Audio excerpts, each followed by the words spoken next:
दोस्तों, अगर आपने किसी भी प्रोडक्ट के डीलरशिप ले रखी है और आप अपने कस्टमर्स को कैटलॉग भेजना चाहते हैं तो उसके लिए आपको क्या करना पड़ेगा। बीजी अकाउंटिंग सॉफ्टवेयर के अंदर एक फैसिलिटी है कि आप लोग अपना जो प्रोडक्ट है उसका इमेज आप लोग डाल सकते हैं। जब भी आप सेल्स का बिल बनाते हैं तो तब भी आपको स्क्रीन पे उस इमेज का आप फोटो देख सकते हैं। अगर इसका क्लोजिंग स्टॉक जो भी आपके पास पड़ा हुआ है उसका रिपोर्ट अगर आप निकालना चाहते हैं विद इमेज तो वो भी आप निकाल सकते हैं। वो कंपनी ने बाय डिफ़ॉल्ट फ्री दे रखा है। जो ऑप्शंस है वो बिल्कुल फ्री है। अगर आप लोग अपने तरीके से नया डिज़ाइन कराना चाहते हैं उसके बारे में भी मैं आपके लिए बताऊंगा। एडवांस प्लस फ्री दोनों चीज़ें आप लोगों के लिए। मैं दोनों चीज़ें इसलिए बताता हूँ, हर आदमी पैसा खर्च करने वाला नहीं होता है, हर आदमी फ्री वाला भी नहीं होता है। सब तरह के लोग होते हैं, जैसे कुछ एडवांस वाले होते हैं, कुछ बिना एडवांस वाले, सब चीज़ें उनको फ्री में चाहिए। तो यहाँ पर जो फ्री का ऑप्शन है वो मैं पहले बताऊँगा, क्योंकि लोग फ्री का देखने के बाद में वीडियो को स्किप कर देते हैं। तो पहले फ्री, उसके बाद चार्जेज वाला, यानी जो भी कुछ चीज़ें मैं बताता हूँ फ्री और पैसा दोनों में बताता हूँ। इसलिए बताना पड़ता है क्योंकि अगर मैं कोई चीज़ें चार्जेबल वाली बताऊँगा तो लोगों को बुरा लगता है कि आप तो कोई भी वीडियो बनाते हो तो चार्जेबल वाली रहती है। अगर मैं फ्री वाली बनाऊँगा तो किसी को कोई फ़र्क नहीं पड़ता। हर पर्सन चाहता है सारी वीडियो कितना भी अच्छे से अच्छा कंटेंट हो बिल्कुल फ्री होना चाहिए। तो दोस्तों, मैंने 600 वीडियोज़ बना रखी है, काफ़ी मेहनत करके बनाई है, ऐसा नहीं है। वो सारी एडवांस लेवल की है। इसमें बेसिक वीडियोज़ भी है, जैसे कोई नया बीजी यूजर्स है तो उसके लिए देखने की आवश्यकता पड़ती है, उस बीजी के ऐसे फीचर्स की आवश्यकता पड़ती है। तो दोस्तों, यहाँ पर मैं आपके लिए दिखा रहा हूँ कि आपके पास जो क्लोजिंग स्टॉक है उसका विद इमेज कैसे स्टॉक निकाल सकते हैं, यानी आप अपने कस्टमर को भेजना चाहते हैं। तो दोस्तों, उसके लिए आपको क्या करना है, डिस्प्ले पे आपको क्लिक करना है, स्टॉक स्टेटस पे आपको क्लिक करना है, क्लोजिंग स्टॉक पे आपको क्लिक करना है, यहाँ पर बैलेंस ओनली पे आपको क्लिक करना है। वन आइटम का मैंने यहाँ पे इमेज डाल रखा है। क्या नाम है? मोबाइल, पोको मोबाइल है, इसका एक इमेज डाल रखा है। यहाँ पर ये सारे ऑप्शंस है, आप इनमें से जिसका यूज करना चाहते हो, जिसका आप यूज कर सकते हैं। यहाँ पे मेरे से पूछा जा रहा है कि इसकी डेट क्या है, जो भी आप लास्ट देखना चाहते हैं। इसके बाद क्या आइटम का जो ग्रुप है उसको भी आप प्रिंट कराना चाहते हैं। आपकी जो प्रिंटिंग के अंदर आप जो चाहते हैं कि आप मेन यूनिट चाहते हैं या फिर अल्टरनेट यूनिट चाहते हैं या फिर दोनों यूनिट आप चाहते हैं। बहुत से केस में ऐसे प्रोडक्ट भी होते हैं अल्टरनेट यूनिट के अलग होती है, दोनों में आप चाहते हैं तो बहुत आप कर सकते हैं। यहाँ पे मैं मेन सेलेक्ट किया। इसके बाद अगर आप उस आइटम की जो वैल्यू है उसको आप प्रिंट कराना चाहते हैं तो यहाँ पे आप वाई कर सकते हैं। अगर आपके पास जो स्टॉक जीरो है उसको भी आप विद इमेज अगर आप चाहते हैं तो यहाँ से आप वाई कर सकते हैं। अगर आइटम का जो एमआरपी है उसको आप प्रिंट कराना चाहते हैं तो यहाँ पे आप वाई कर सकते हैं। इसके अलावा जो नेक्स्ट जो ऑप्शन है यहाँ पे लिखा हुआ है print item alias and description. इसको अगर आप वाई करते हैं, 3 डॉट पे आपको क्लिक करना है। क्लिक करने के बाद यहाँ पर आपके सामने लाइन 1 के अंदर आप क्या सेलेक्ट करना चाहते हैं। जैसे यहाँ पे फर्स्ट नंबर पे मेरे पास आइटम का एलियास है, डिस्क्रिप्शन 1 है, 2 है, 3 है, 4 है। 4 चीज़ें मैं इसमें ऐड कर सकता हूँ। इसका भी मैं जो इसका कैटलॉग निकलेगा उसके अंदर प्रिंट आउट ले सकता हूँ। अगर आप चाहते हैं तो प्रिंट आउट ले सकते हैं, अगर आप नहीं चाहते हैं तो इसको नो कर सकते हैं। अगर यहाँ पर जो भी आपके पास सेल्स ऑर्डर है और परचेज ऑर्डर है उसको कंसीडर करने के बाद आपके पास जो क्लोजिंग स्टॉक बचा है वैसे आप चाहते हैं तो इसको आप वाई कर सकते हैं। यहाँ पर एक ऑप्शन है प्रिंट आइटम इमेज, ये वाला एक नया अपडेट जो आया था उसके अंदर इस तरह की फैसिलिटी आई थी कि जब भी आपका क्लोजिंग स्टॉक विद इमेज अगर आप निकालना चाहते हैं तो प्रिंट आइटम इमेज का जो ऑप्शन है इसको आप वाई कर सकते हैं। यहाँ पर एक आइटम मैंने सेलेक्ट किया है, आइटम का नाम क्या है? Poco mobile. यहाँ पे अगर मैं प्रीव्यू पे क्लिक करता हूँ आप लोग देख पा रहे हैं कि यहाँ पर इसका जो आइटम है, आइटम का इमेज है, आइटम का नाम है, आइटम का एलियास है, एमआरपी है, इसका पेरेंट ग्रुप है, इसकी क्वांटिटी है, प्राइस है और अमाउंट है। जो जो आप चीज़ें चाहते हैं उसको आप प्रिंट करा सकते हैं। अगर आपको आइटम का नाम, एमआरपी, क्वांटिटी अगर आप प्रिंट कराना चाहते हैं तो आप उसी को ही करा सकते हैं।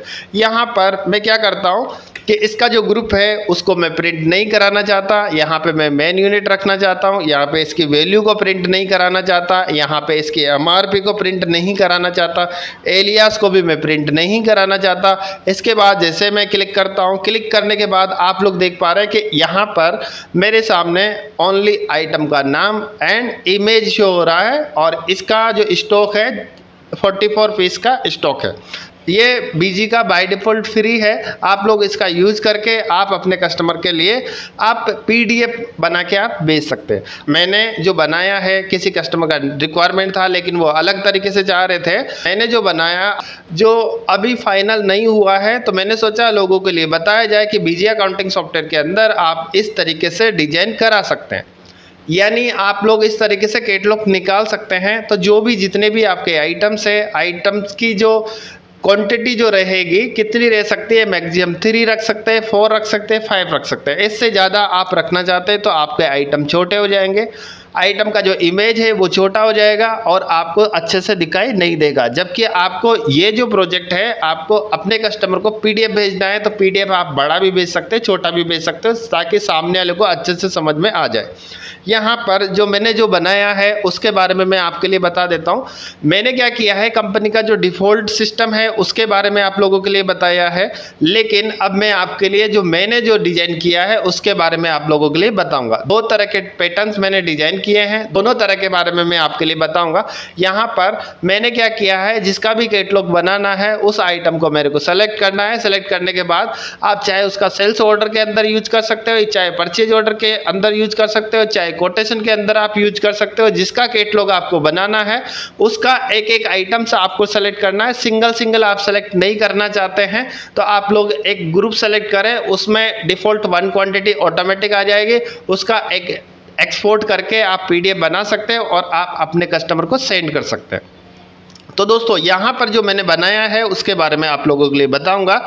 मैंने क्या किया है, एक बना रखा है, किस नाम से, एक बिल जनरेट कर रखा है, इनवॉइस नंबर है GST 16। यहाँ पर मैं अगर इसको एक्सपोर्ट करता हूँ, एक टेम्पलेट मैंने बना रखा है, किस नाम से बना रखा है, यहाँ पे अगर मैं देखता हूँ इमेज पार्टी A4 इसके नाम से एक टेम्पलेट बना रखा है। जब भी मैं अगर किसी पार्टी को अगर भेजना चाहता हूँ पहले मैं इसको एक्सपोर्ट करूँगा। अगर आप इसको किसी कस्टमर को भेजना चाहते हैं तो आप वो भी भेज सकते हैं, लेकिन अगर मैं इसको एक्सपोर्ट करना चाहता हूं तो यहां से एक्सपोर्ट पे क्लिक करूंगा, यहां से पीडीएफ बनाऊंगा। पीडीएफ बनाने के बाद जो मैंने टेम्पलेट जो बनाया है उसके बारे में आप लोगों के लिए बता देता हूं।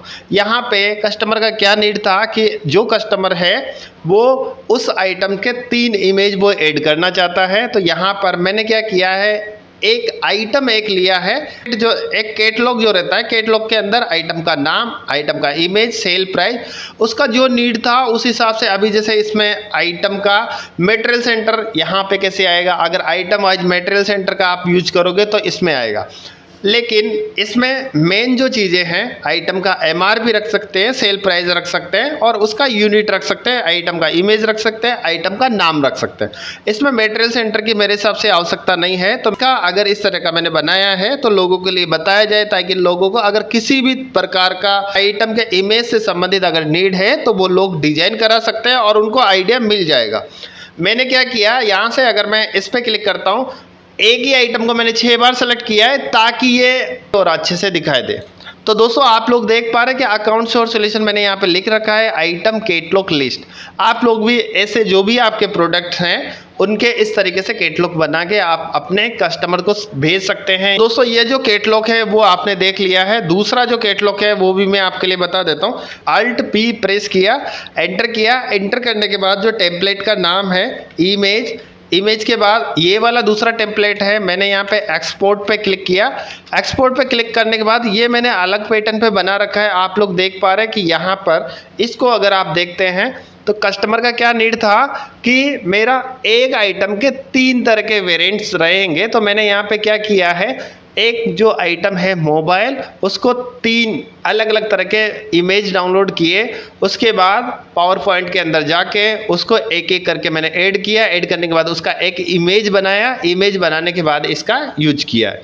तो दोस्तों यहाँ पर आप देख पा रहे हो कि जैसे जनरली एक कैटलॉग में जो रिक्वायरमेंट रहती है, अभी यहाँ पे सामने वाले का जो भी नीड रहेगा हर प्रोडक्ट का अलग अलग सिस्टम रहता है। जैसे मोबाइल के केस में क्या क्या डेटा आना चाहिए जो कस्टमर देखना चाहता है, यहाँ पर आप लोग देख पा रहे हैं कि आइटम का जो नाम है, आइटम का यूनिट है और आइटम का सेल प्राइस है। इमेज आप देख पा रहे हैं। इस तरीके से अगर आप लोग कैटलॉग बनवाना चाहते हैं तो आप लोग मुझे कांटेक्ट कर सकते हैं, और ये फ्री नहीं है, चार्जेबल है। अगर आप लोगों के बिजी अकाउंटिंग सॉफ्टवेयर यूज करने में कुछ प्रॉब्लम्स आती है तो आप कॉल कर सकते हैं या कमेंट कर सकते हैं। 1-2 मिनट की इन्फॉर्मेशन, 1-2 मिनट की जानकारी मैं बिल्कुल फ्री में आपके लिए दे सकता हूं, लेकिन अगर आधे घंटे की 1 घंटे की बात है तो वो चार्जेबल रहेगी, वो फ्री नहीं रहेगी। अगर आप लोग बीजी अकाउंटिंग सॉफ्टवेयर सीखना चाहते हैं वो भी बिल्कुल फ्री में, तो आप लोग मेरा जो यूट्यूब चैनल है उसको सब्सक्राइब कर सकते हैं और सारी वीडियोज आप देख सकते हैं। तो दोस्तों आज के लिए बस इतना ही। नेक्स्ट वीडियो में मिलूंगा नए टॉपिक के साथ। जय हिंद, जय भारत।